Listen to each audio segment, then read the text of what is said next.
see the way they hate. And I know better than to listen to the people who are calling us slaves. I can feel the sunlight shining in.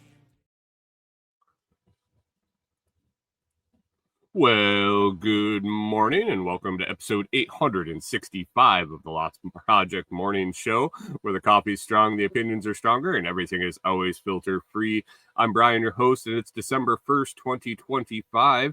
This morning I'm enjoying a fresh cup of FTO Blonde Espresso from foodforestfarms.com because life's too short for shitty coffee. At Food Forest Farms, your beans are roasted by real human hands using a clean stream air roaster. More than just a customer, your family. Get 10% off with code LOTS10, and shipping is always free. That's LOTS10, and shipping is always free. While you're there, check out the C4 Club for even more awesome perks. Today, we've got another packed show. It's a full 2-week recap with missing the show yesterday. We finally got our material delivery into the cabin. Then, unfortunately, I lost my father and ended up with an entire road trip of chaos following that. So we'll talk about it. There was good, there was bad, there was in between, and we'll get all catched up. So grab your coffee and smash the like button. Let's get started. Good morning. Good morning. How we doing today? Monday. It's been 2 weeks. 2 weeks since we talked last, and had a lot happen in between. Get a sip of coffee and let's get started a bit. Hunter, good morning over on Twitch. Thanks for stopping in. Appreciate it. Sorry for anybody that tuned in last week and there was no show. I apologize for that. And anybody that was listening that was wondering where the last show was, I'll get caught up today. So let's hit the Bitcoin price right off the bat. Had guesses for last week, and Bitcoin price has kind of been all over the place since then, up and down and way down, and then up a little bit, and looks like after last night down again. But right now, let's see what the Bitcoin price is. December 1st, 2025. We got $86,270 per Bitcoin. That's $86,270 per Bitcoin. Let's go back to those guesses from a few weeks ago. I had $109,123. That was not even close. I was hoping for a big pop. I don't think that was even close anywhere during the 2 weeks. So I was unfortunately not anywhere in the ballpark. After that, we had John Palmer, 123,456. John was even worse than I am. I don't know. I think he was doing that a little tongue in cheek, hoping for a big old pop up to the 120s. And so am I, really, that and beyond. A bunch of guesses in between there and down to the 86. We got Canadian Farmstead in at 100,100. Chris Dixon, 98,765.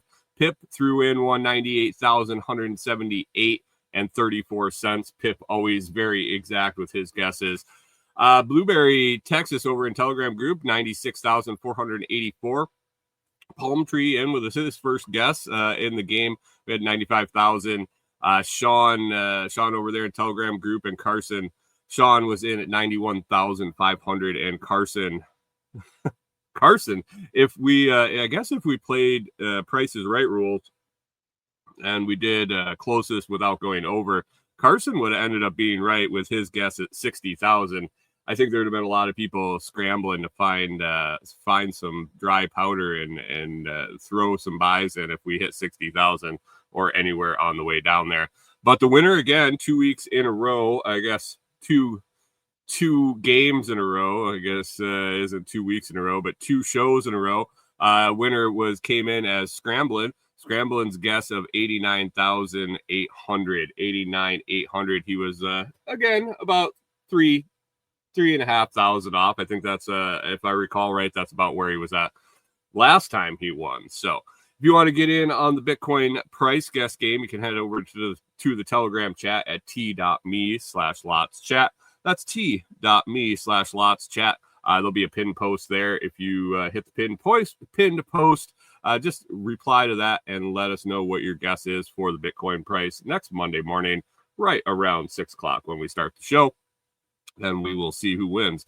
You know who wins? You know what you win? You win nothing. We win nothing. We might do a Bitcoin guess game at some point here for a prize. I'm not sure what kind of prize, but I'm sure there's something laying around here that we could give away, Bitcoin related. But congratulations to Scrambling 89,800, got him the win. So feel free to join us over Telegram group. We have a lot of fun over there. Again, that's t.me. Type it in your browser if you don't have the app. t.me/LotsChat. And if you are on Telegram already, just search Lots Chat and request to join the group.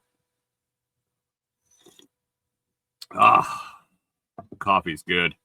Coffee's good. I had traveled with it when we went out to New York this last week, and man, I can't get away from the Food Forest Farms coffee. If I try to drink anything else, even traveling, gas station coffee, I won't even buy it. I just go ahead and buy a soda instead. So, but anyway, let's see. Last Monday or 2 Mondays ago, we had an exciting day actually, and then things kind of took a turn. But Monday after the show, when the lumberyard opened, I was trying to. It had been almost 5 weeks since I had ordered our windows and doors, and I wanted to call and check on them if they were in, see about delivery. The door or the road to get back to the cabin was fairly dry. I had been out there and checked it over the weekend.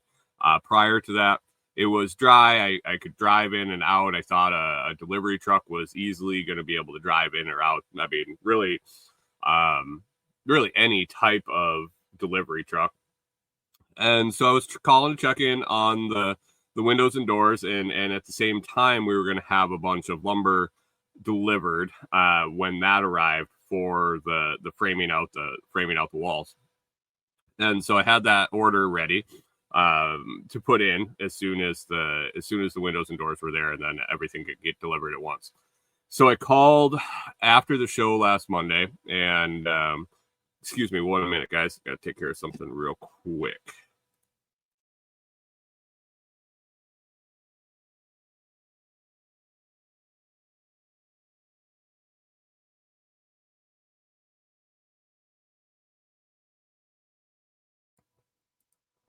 Morning, Rachel. Thanks for stopping in. I see you popping in there while I was off screen. But anyway, I called the lumber store where we ordered the windows and doors, and they had just come in and rewild their life. Asked if I had a show last Monday. I did not have a show last Monday. I was out of town, and I'll talk about that in just a little bit. But they called, and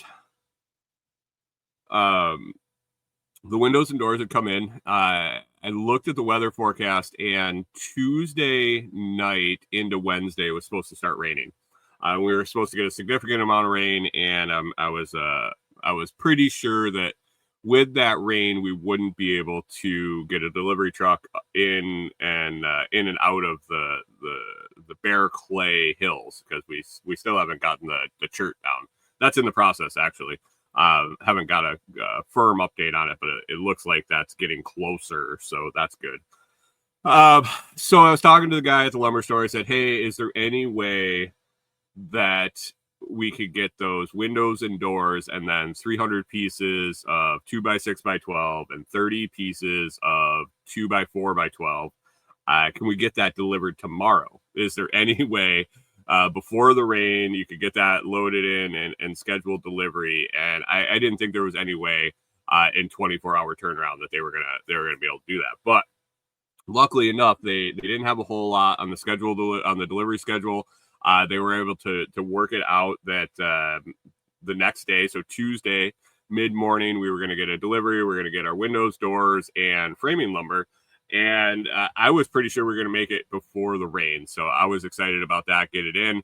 And so we planned on that. And I was going to do it by myself. I was going to, they were going to be able to unload it with a little forklift, the kind that ride around on the back of the trucks, and get that up to the top of the hill, just talking to them, and logistically we felt that we were going to be able to get it to the top of the hill. And then I needed to move it from wherever he could drop it into our new soft-sided garage, so like the canvas garage that we put up, the second one that we put up actually, to keep it dry because it's not pressure treated for the framing lumber. And that was basically the only dry spot to put it. So I was planning on a long day on Tuesday, meeting the guy out there, and then slowly moving 330 pieces of lumber into the dry, and then putting the windows and doors under cover also. So had that all set up and kind of going about my day on Monday. And lo and behold, I got a call that evening from my mom, and my father had passed away. It was a it was expected. My dad's been sick. I don't talk about family much on the show. It wasn't their choice for me to do a podcast, and so I kind of respect their privacy and try to keep that off the show quite a bit. But my dad had been sick for quite a while, like years. Not deathly ill by any means for that long, but with living as far away as I did, we've kind of gone through the motions of understanding that every time we see each other, it would likely be the last. Really, Corey's family has got me to the point where, you realize that anytime you say goodbye to somebody, it could be the last time. And add in the fact, just through accidents or, people randomly die at different points. But with the health struggles my father has had over the last 5 years, it just, it was expected, but very sudden. He had been going downhill. I didn't think that it would have been this soon, but it was, and it happened. And happy that we had made the trip out this summer to see him, and got to see him one more time. But yeah, he had been in the VA hospital, he had been in rehab, he had been in a nursing home, and it was just time.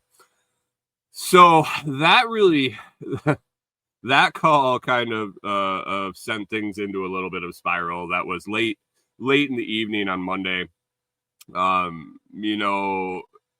Nothing, no plans or anything going on at that point.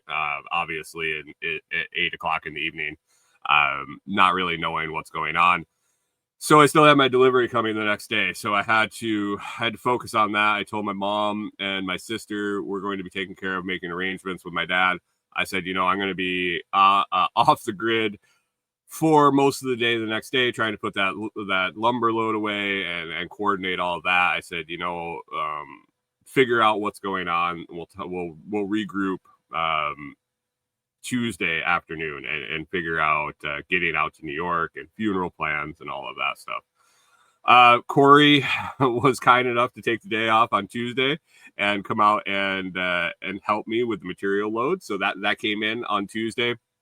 Went really, really smooth. We were really excited about that. He came in with a dock truck and an open dock truck with the little cart on the back, a little forklift on the back. He was able to bring everything right up to the site and get it pretty close to where we needed it to be undercover. And then Corey and I took a few hours and offloaded all of the stuff off of the skids that they brought it in and moved it undercover. Then we moved all the windows and doors inside the roof structure. So got that all taken care of. It was a lot of work, but it went by pretty quick. And I was very, very, very, very thankful for having the help that I did. So that's exciting.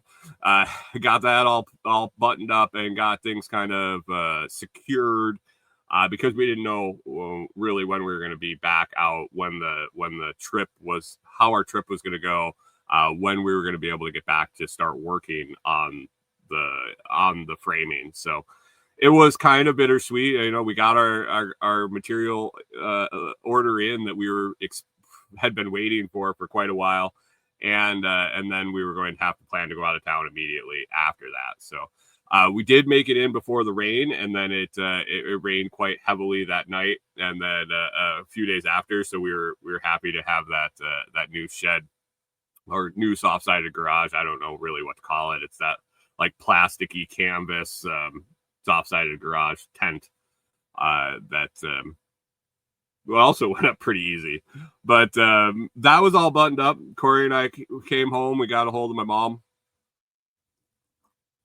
and arrangements had kind of been made, or at least tentative arrangements enough to make travel plans. Let's see. So they had scheduled a calling hours / service. My father really wanted two things. My mom and him had talked about it before anything like this had happened, which is always wise. Definitely, folks, even if you're not sick, even if you're not elderly, let the people in your life know what you want when you die. Things can get really hairy if you don't. But luckily, my father had talked to my mom and kind of let her know what he expected to happen when he passed, and he wanted a nice small military service. He wanted to have a military burial. He was going to end up buried in the National Military Hospital or National Military Cemetery that is right in the town I grew up in. So I grew up kind of visiting this place. I grew up putting flags at the headstones around Memorial Day and things like that. So I was very familiar with where he was going to be buried. It's gorgeous, gorgeous place. And you can, I had posted some pictures over in the Telegram group of where he is. But Rewilder Life was wondering what branch he served in. He was in the Army during Vietnam. He was drafted, he was a field medic, spent, I think it ended up being 16 months in country in Vietnam. Lots of bullshit, for sure. Talked a little bit about that over the years with my dad. He really wasn't big on sharing a whole lot about it.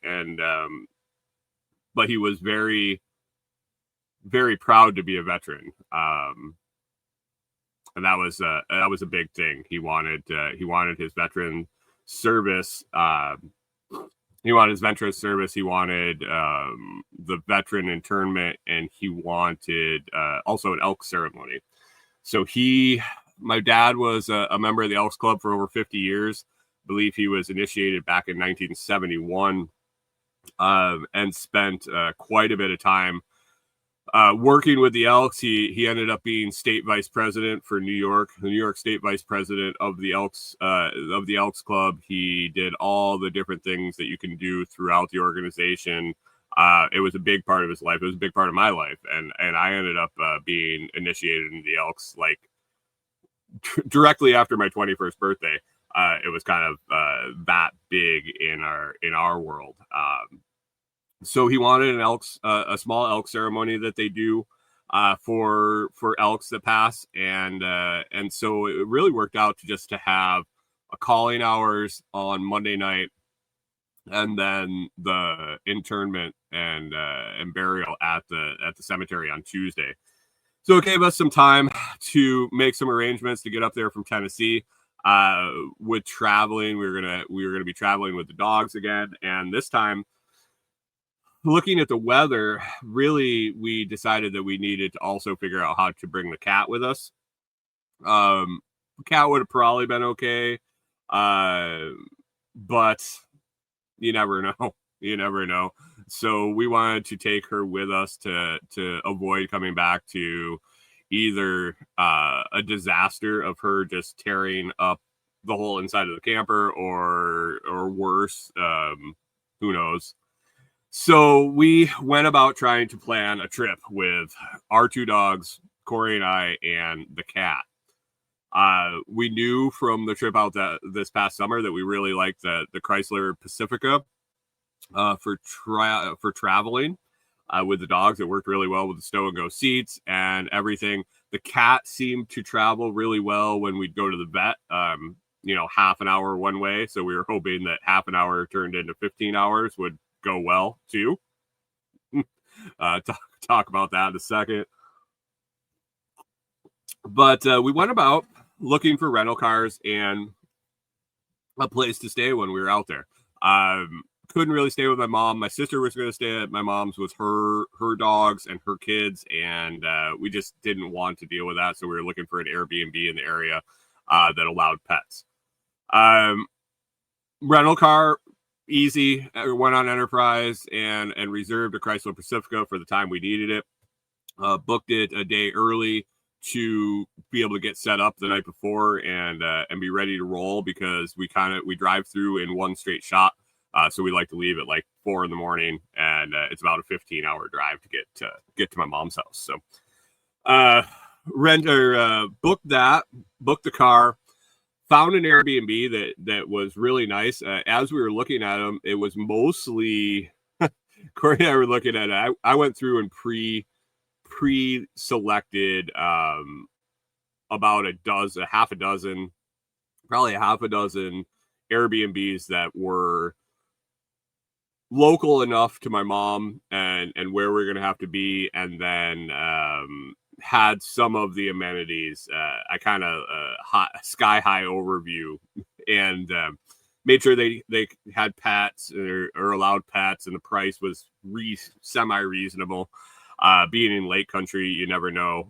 You could end up renting like a 14-bedroom house that's on a vineyard and pay out the ass. But anyway, I did some light searching, and then Corey and I go through them and pick them out. We were looking at them all, and really they were all in the 2,000 to 3,000 square foot range. Carpet, lake decor. Canadian Farmstead, good morning. Thanks for stopping in. Lake decor, really cottagey vacation rental, which you'd expect in that area. And Corey's like, I don't want to clean that much. I don't want to clean 3,000 square foot after we're there for a week with our dogs. It's bad enough just a day in the camper, let alone 3,000 square feet, 2,000 square feet. And so as we're looking at them, we found this one that was actually a little cabin in the woods. They hadn't had any Airbnb rentals. They allowed dogs.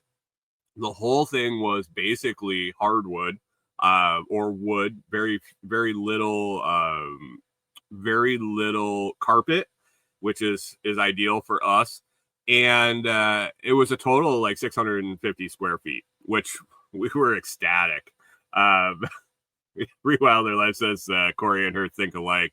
Yeah, we were looking at the cleaning. Well, both of us really, because Airbnb, we were going to end up paying an extra pet fee and a cleaning fee or whatever. But we, with our dogs, with the amount of hair, with the slobber, with everything, we pre-clean before we leave our Airbnbs. We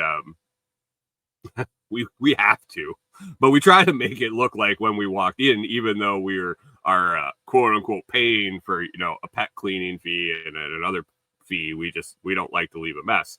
And as much as we want to clean, you can't really deep clean hours and hours before we take off. But anyway, making it as easy as possible.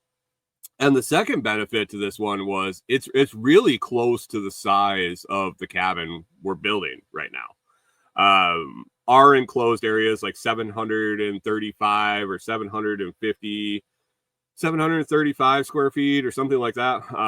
And this one was 650. So very close. It was a different floor layout, but just the size was comparable. So that gets all booked. We booked that one. It looked really isolated. It was kind of down a windy driveway on the back of 5 acres. Out in the farm country, up on the hills with the vineyards and things like that. It looked like it was going to suit our needs really, really ideally. And so we booked that, and so that got taken care of on Wednesday. We were scheduled to pick up the car on Friday, and our plans basically were travel on Saturday, calling hours on Monday night, funeral on Tuesday, and then we were going to get Wednesday to spend it there. I checked to make sure my mom was going to my sister's for Thanksgiving. Obviously, losing your husband of 49 years right before Thanksgiving, I wanted to make sure she had somebody to be with. And she did. She was going to go down and spend a few days with my sister. And so Corey and I decided to take Wednesday to kind of chill there, clean the place, and hang out with my buddy that we were going to get to see, and then travel back on Thanksgiving, and then come back. And our friends here in Tennessee were going to hold off and move our friends' Thanksgiving to Friday. So that was kind of the plan. It was it was going to be. It was a great plan. It was a great plan. And I'll tell you how everything went here in just a second. But I want to tell you, lost in the shuffle of all of this, I got an email from my Blockstream representative. And guys, if you've been waiting to buy a Blockstream Jade or Jade Plus, if you're looking to give one as a Christmas gift, which is a great gift for a Bitcoiner in your life, or some way, it's a great way to introduce someone to Bitcoin, buying them a hardware wallet, teaching them how to use it, showing them how to set it up, sending them some Bitcoin. This is a great valuable gift for anyone in your life. And Blockstream has their biggest sale of the year going on right now between November 21st and December 31st. All Blockstream Jades are 21% off. And Jade Plus. Jade and Jade Plus, 21% off. Now, the best part is you still get the 10% discount on the products that stack the discount from my code. So the Lots Project at Blockstream, the Blockstream store, or you can roll down in the video description if you're on the podcast or the video and click the link. It should automatically get applied, but if it doesn't, the code is the Lots Project, the Lots, LOTS project. We'll get you another 10% off, and I'll earn a commission on the sale, and that helps me too. So win-win-win. If you want to pick up a Blockstream Jade or Jade Plus for the holiday season for yourself or someone else, 21% off through the rest of the year. And then a bonus stack on top of that. I've been talking in the Telegram group lately, you know, the Bitcoin dip, the dip and kind of where it's been price wise has been very advantageous to buy the dip, quote unquote, buy the dip, or buy it while it's still low priced. But a lot of us have run dry on our reserve cash funds to buy Bitcoin, and we're trying to scramble to find any way to pick up Bitcoin at this lower price. One great way is Fold, and you can double down again with Blockstream and their discounts. And if you use your Fold card, if you don't use the Fold card, click the link down there. What it is a debit card that rewards you in Bitcoin back when you it rewards you in Bitcoin when you use the card. The best way to earn Bitcoin using the Fold card is to buy gift cards. And one of the companies that offer gift cards on the Fold card is Blockstream. And so you can get up to 10% back in Bitcoin. So you think about it, 21% off on the site, 10% off for my discount code. And then if you buy a gift card using your Fold debit card, you get another 10% back in Bitcoin. I think that's pretty damn good savings the end of the year here going into Christmas and a great reason to pick up some Jade or Jade Pluses. So check the links in the video description and the audio description. Find the Jade link, find the Fold link, get rolling on Bitcoin if you haven't started yet. And if you have, you understand how good of a deal this is, and I think you should take advantage. So that's that. That got sent out to me right. Let me see the date here that I got this email about it, and I was excited to promote it. I got the email right before the sale went live, and I didn't get a chance to use it. I got the email 2 days after my dad had passed, so had already gone into travel mode. I knew I wasn't doing the show on Monday, and it's just sat there. So excited to let you guys know about this sale. It's been going on now for a little over a week, and will go on through the end of the year. So check it out, Jade and Jade Plus, 21% off. So Canadian Farmstead says, how do you tell what's a dip at this point when the dipped? I would say anything under 100,000, 100% is a dip. Really, is anything under an all-time high a dip? I don't know. You buy Bitcoin at the price you deserve. Is that what the old folks say? But anyway, we're down to 85, 817. We're dropping like a rock during the show here. Oh, I gotta do my guess for next week. Next Monday, I think the Bitcoin price is going to be 97,977. Let me get my guess written up here.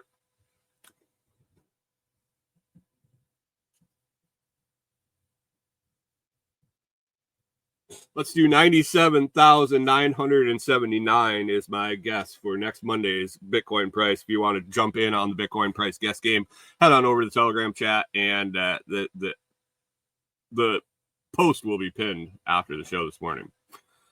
So we got our car rented, our car reserved, our Airbnb reserved. I sent a message to the Airbnb host and said, hey, we're traveling for my father's funeral. We're trying to make arrangements. We're going to be bringing our 2 St. Bernards. Let them know that we paid an extra pet fee. And I said, I didn't see anything on your listing about cats. And I'm trying to figure out what to do with my cat while we're gone. We got a relatively new kitten. We don't want to leave her.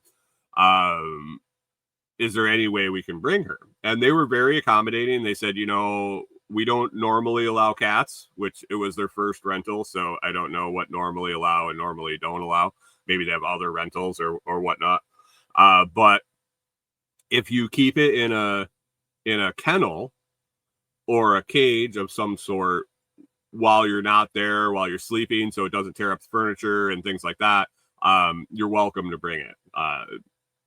Sorry for your loss. Sorry you're going to be visiting under these circumstances. I was like, cool. This is all working out great.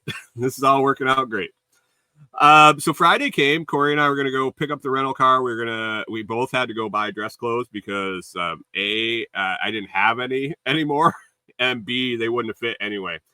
And so we went and we stopped at Enterprise at the time that we put in for our pickup. We walk in and the place was basically full of unhappy people. As we stood there, as we were dealing with what we're about to deal with, we kind of realized that everybody there was kind of in the same boat as us. And it's really unfortunate. We walked up to the counter and said, here, I'm here to pick up the car I rented, a Chrysler Pacifica minivan. 7-passenger minivan or similar is what I reserved. And the guy's like, well, we don't have a van. We don't have a minivan. The person that was supposed to bring it back hasn't brought it back yet. They're 2 hours late. And I'm like, this just really wasn't the right trip to I don't want to say pull this on me or lay this on me, I guess. He said they haven't returned it, and I'm sitting there trying to understand why they're flipping cars that quick. Why there's 3 other customers in the waiting room that aren't getting the car that they need, that they reserved. One couple had been there for a couple of hours. Another couple was renting a 15-pass, had reserved a 15-passenger cargo van. And they were asking them, well, would a 12-passenger work? Because we really don't have 15-passenger. And we had reserved a minivan because that's what was going to work for us. We had used it. It was ideal. It had a low clearance to the ground so the dogs could step up into it easily. All the seats folded down, so the whole back was flat, and they had a lot of room to move around and get situated and lay down. And they're telling me they don't have what I reserved. And that was my biggest issue was I took the time to go on your site, use your system to reserve the car that I needed. And you said, okay, let me reserve it. And when I show up, you say you don't have it. And it wasn't a one-off thing, obviously. And come to find out when we returned the car, there was a whole room full of people doing the same thing. Their excuses were basically, they don't check our inventory when you reserve a car on the enterprise site. That's national enterprise. We're local, and basically they'll reserve whatever, and then it's up to us to figure it out. And I'm like, your internal company bullshit isn't really my fucking problem. I mean, it is, because I don't get my car, but what a horrible, shitty business model. And so I was tearing into this guy pretty good. I was upset. I didn't know what we were going to do. We needed to leave the next day. I needed to take my dogs. I have really big dogs, and I didn't have room to bring a ramp to get them into a high-sitting car, blah, blah, blah, like all this shit. And he's like, well, we can offer you a Wagoneer, a Jeep Wagoneer, which is big, but the seats don't stow and go. They fold down to kind of flat, but it isn't flat like what we wanted. It sits way off the ground. It has this really awkward running board kind of step that's not very useful at all. We went out and looked at it, and Corey and I kind of went back and forth, and we were like, well, if this is our option, we can make it work, but I really, really don't want to. Otherwise, I would have reserved a Wagoneer. And so we go back in, we tell the guy, I guess it'll work. Let's figure it out. Let's get it. And so we go out, we're like looking at it. We're doing the inspection to make sure that there's no damage, blah, blah, blah, and all that. And then we're looking at the contract on his little tablet there, and he's going over the whole thing. I'm initialing stuff, and we're almost done. And he gets to the price, and he puts his hand on my shoulder and he goes, and I'm going to do you a favor and only charge you for the minivan, even though this vehicle is $180 a day and the van is only $70 a day. And I had calmed down enough that we were going to get through this. And then the fucking asshole had the audacity to tell me he was doing me a fucking favor. And I didn't do very well with that. I had a slight issue with him now telling me he was going to do me a favor. I had a few choice words for him. I had I told him, I expressed my anger. Canadian Farm says, oh, what a nice dude, offering the price you were supposed to get. I would have rather had the price I was supposed to get and the vehicle I was supposed to get. I didn't even want the better vehicle. Better, in air quotes, more expensive vehicle. The vehicle is a piece of shit. It ran well, but I'll tell you about that vehicle in a second. So I kind of started losing my mind on the guy again. He basically told me that I've been being rude, and Corey's sweet. Of course, that's my wife. My wife is the sweetest person in the world. Yin and yang, And so when he told me that, they get to choose who they rent their cars to, I kind of stepped away again and let Corey finish the deal to make sure we at least got some car. But I really wasn't happy. Corey told me after that she was pretty sure he was going to cry. I don't like to make people cry, but in some situations, it's deserved. I get that the guy I get that the guy had no control, that the vehicle wasn't there, that he was trying to rectify the situation. But it was a bridge too far when he told me he was doing me a favor by only charging me for the vehicle that I wanted. So we rented the vehicle. We got the vehicle, not the vehicle we wanted. This thing is I don't know if anybody listening owns one of these fucking things, the Jeep Wagoneer. What a non-functional piece of shit of a vehicle. It sits really high. So here's the nuts and bolts of this vehicle. I'm not even going to go into all the computers and the huge screen and all the shit that's on every new vehicle.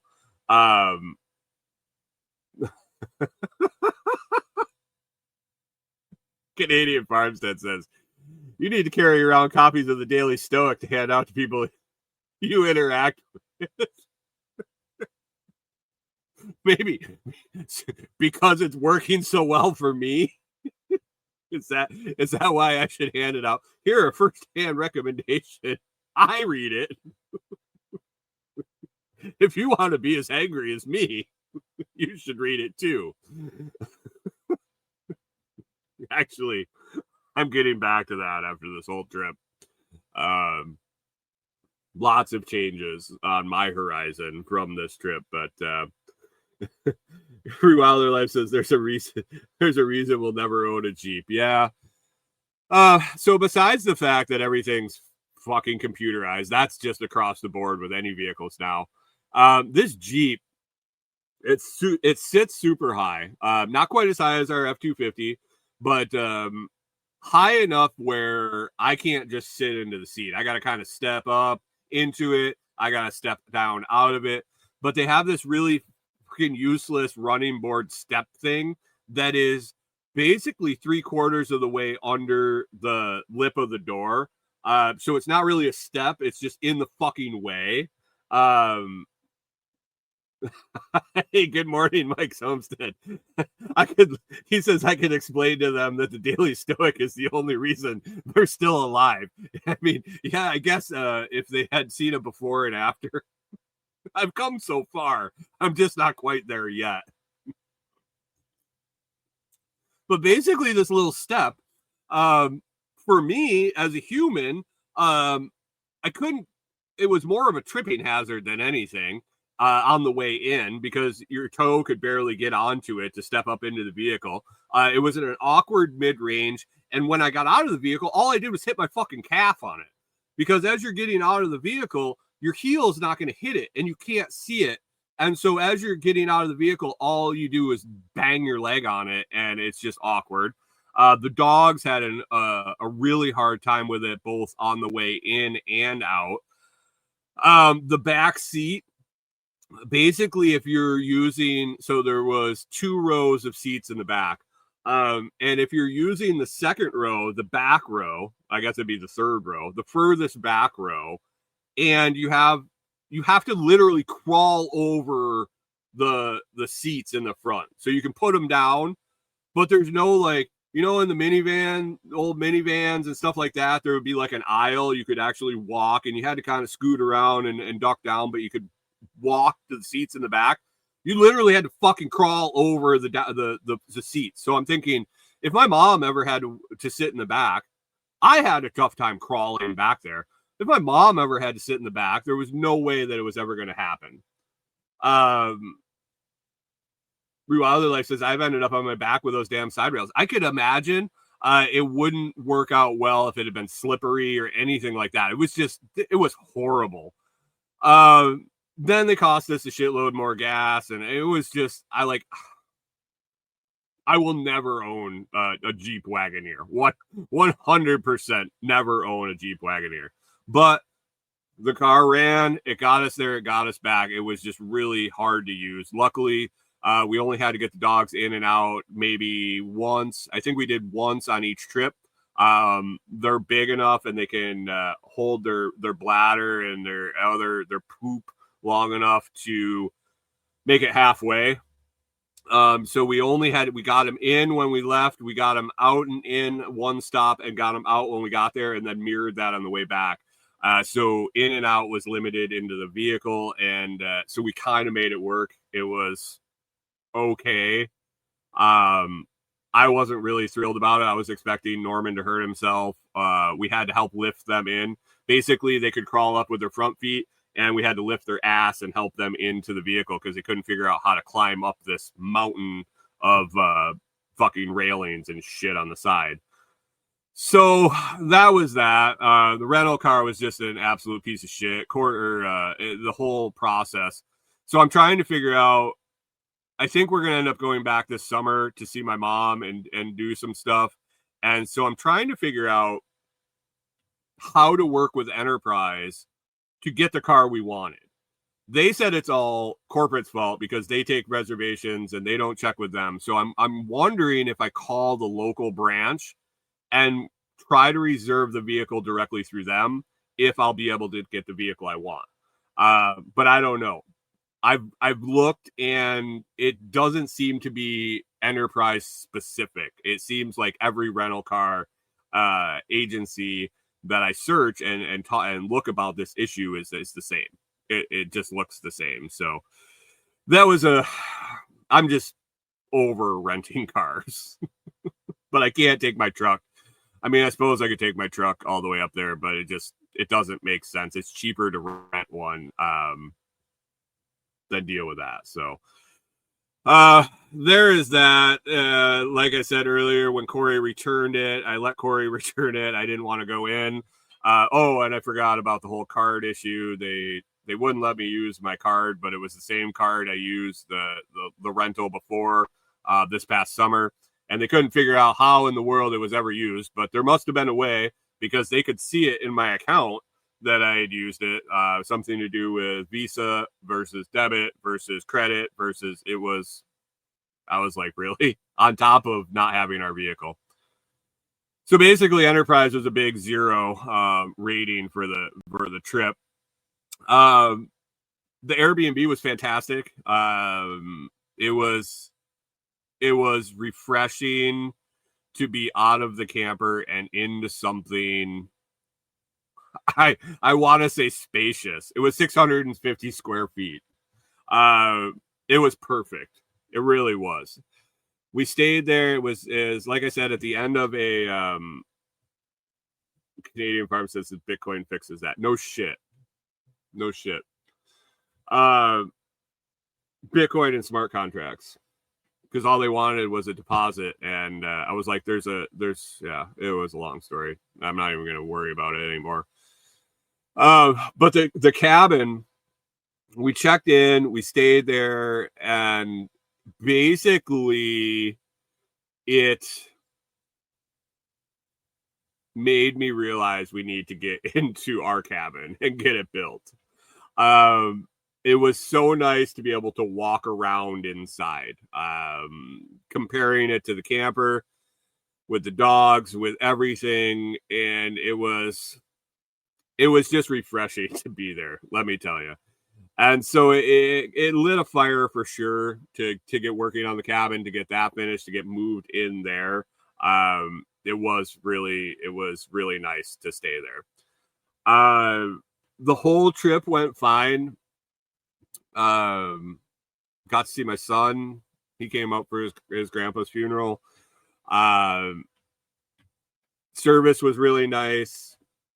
Calling hours were for like an hour on Monday night, and I don't think the line of people stopped from half an hour before it was supposed to start till the end. We had a great showing for his Elks service that night. He had the Patriot Guard riders stood watch over the front door of the funeral home, and then also did a nice little military presentation at the end of the calling hours. Presented my mom with a plaque with all my dad's service record and things like that on it. Elk service was their standard funeral service, and it's really cool. I don't know how many people have actually seen it. because it had to be an Elks member to if you happen to attend one. But it's a nice service, and there were a lot of his brethren that wanted to participate, so they made some adjustments to the ceremony and allowed a lot of extra people to participate in the ceremony. So that went well. My mom actually did really well. I was glad to see that she's doing better than I had expected. I think that she probably started dealing with this a lot sooner than or had been dealing with it for quite a while, so that was good. The internment at the cemetery was really nice. He had taps played, and the gunshots. I have the shell casing. It's slipping me what it's called. But then, yeah, we were able to go back on Wednesday and see where he was going to be located in the cemetery. It's if you've ever been to a military cemetery, a national military cemetery, it's all white headstones, and it's rows and rows and rows and rows and rows of white headstones beyond where you can see. Once a person is buried there and they replace the sod and get the headstone in, it is very, very, very difficult to find headstones.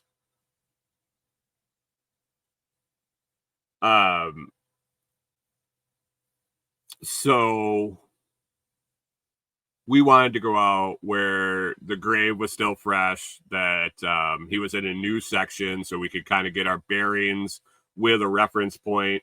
And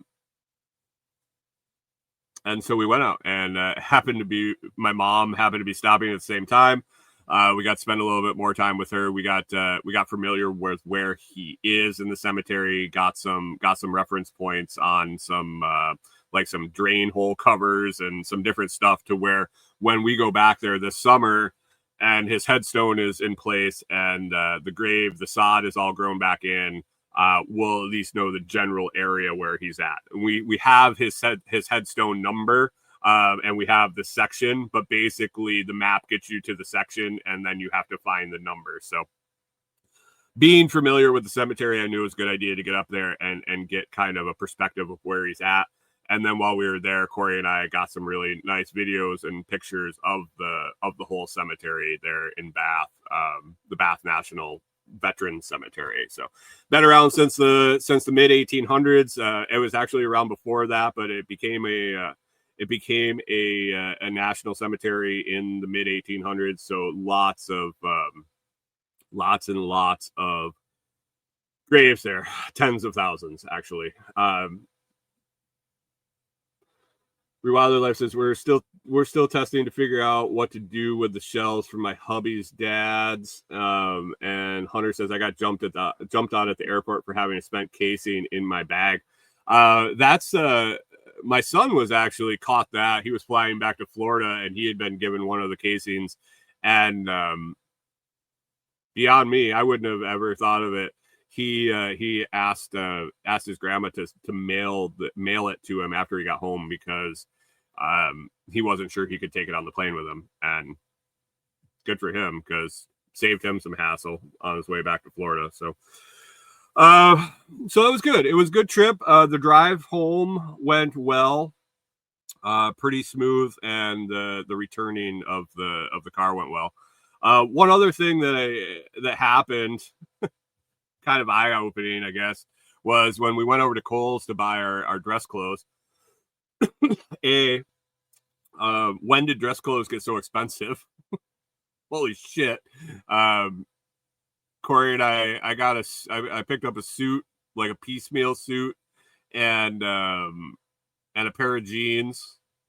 And Corey picked up a couple of like a little dress and a skirt, and she was going to wear some of her clothes that she already had. And man, it was like $600, and I was like, holy shit. Dress clothes got expensive in the last I don't know when the last time I bought dress clothes was. Maybe my wedding, my sister's wedding, maybe 10 years ago. So yeah, dress clothes are way more expensive. And two, there's no, there's mirrors in our camper. There's mirrors in our camper. The lighting in our camper sucks. The mirrors where they're located, you really, I don't have a mirror that I look in that I get to see my full self ever, really. And so when I was at Kohl's and I went in to try on the suit, when I went in to try on my suit, I got undressed in the dressing room and was shocked what I looked like weight wise. I knew I was a little overweight that I wanted to be. That's always been the case my whole life. But holy shit, guys. Not happy. I think I came out of the dressing room and I said something immediately to Corey, like, holy crap. It was an eye opener. One of those moments where maybe I was ignoring things. Maybe it was just out of sight, out of mind, literally. But I need to take care of that. I really realized on the trip, I did a lot of soul searching. Death kind of makes you think a lot, and you can utilize death in a lot of different ways. And I think I utilized it. What I would think is the proper way is to evaluate things in my own life and think about ways to improve, ways to, when I am the one in the box, that I don't regret anything, that I don't wish I had started getting in shape a little sooner. I don't wish that I had attempted to do this, that, or the other thing. That I do what I feel is making in the best choices for Corey and I, to improve our life, whether it's done today or done 40 years from now or anywhere in between. So I did a lot of thinking on those 15-hour drives, especially after seeing my fat ass in the mirror in the dressing room, hearing my mom talk about my dad and things that concerned him towards the end of his life, regrets and things he was happy about, and different things like that really make you think. And so hopefully with a new perspective on, I don't want to say a new perspective on life, but after a lot of goods and bads and a lot of thinking and being spurred by staying in the cabin, I hopefully have come back with a new perspective, a new motivation, a new drive to come up with a way to be better for myself, and not for anybody else, just for myself. So it was a positive experience. Sad, obviously, but like I said at the beginning, this was expected at some point. Obviously, everybody's going to die. My father hadn't been in the best health over 5-10 years, really. So it was coming, and having been so far apart, I had dealt with the loss already multiple times. It doesn't take the sting away, but it makes it more tolerable, I think. So there have been moments since he passed that you have those moments where there was a routine. Really, one example is around the Buffalo Bills, and was his favorite football team, was my favorite football team growing up. The day after, so he died on a Monday. They played on Thursday night, and they played like shit, and they lost. And first thing Friday morning, I went to text my dad, about the game and realized I couldn't. And so that was rough. I didn't see him very often, but I did text message him quite a bit, and we talked on the phone every now and then. There were just those hiccup moments kind of since then, and I'm sure they will continue over the years, but we had a complex relationship. Let's just put it like that. And I'll miss him. But he's not suffering anymore. So it is what it is. So I was glad I got to go out to participate in the funeral and the burial and see my family, see my sister and my nieces and nephews and my mom. I got to see my friend that was my best friend and